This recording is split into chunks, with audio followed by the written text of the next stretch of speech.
Hi, I'm Cherie Ray with True You Creativity Studio, and I'm here to ask you one question. Do you have your shift together? Let's talk about creating connection between you and your most creative life and exploding your potential. Right now. Hi there, we're back on Gems of Wisdom. I'm Teresa Maron, and I'm sitting here with my guest, Cherie Ray. Hi, Teresa. It's great to be here. Yeah, well, we just had a great panel discussion with Mason, didn't we, of In-Loom? We did. I wish we'd had a little bit more time with Mason. Well, we might do it again. But, the theme of the show today is creativity and where it springs from. Is it intuition? Is it something that's learned? Is it something that you're born with? Is it something that you have to work on? All the different ideas about what sparks that creative part of you and how healing that can be. Now, Cherie, tell me your background.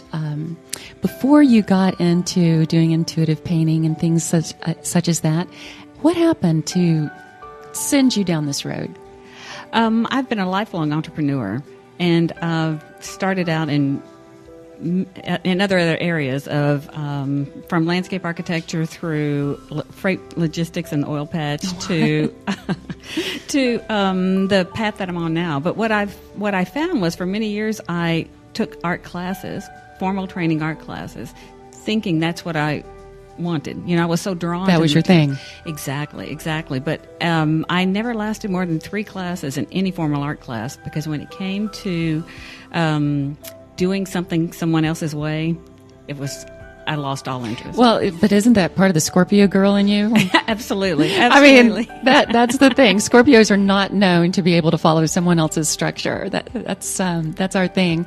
But there's something else to be said about that. Mm-hmm. When you follow someone else's stuff, their format or their way of doing art or their anything really, doesn't it stifle a part of you? Totally, because I realized that in that process, I was not expressing. I learning a technique was not touching this part that I was drawn to, the creative process. Mm-hmm. And so that's why it turned me away until I did find intuitive painting, to where there was no comments, no critiques, no right, no wrong. It was about standing and expressing and just moving a paintbrush. And the thought of moving a paintbrush and you can't get it wrong, as opposed to a formal training, was a totally new experience for me. And I realized there was a flow to it that was not there in a formal class. And so you kind of took that and ran with it and decided to make this something that you offer as a service. Absolutely. Tell me about that transition. Did everyone tell you were crazy? Everyone did tell me I was crazy, because I was in my business was thriving. I was doing great.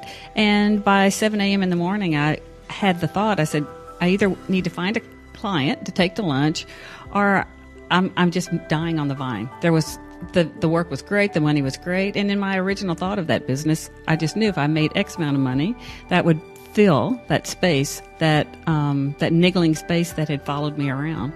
That wasn't it. That wasn't it. No. So how did you think of the name, True You Creativity Studio? Well, I realized that the work that I do is all about the creative process and not anything about a should, a supposed to, a need to, a have to. And the individual is the person that knows what is innately within them that comes to be expressed. They may not consciously know what is there to be expressed, but they know it when they feel it.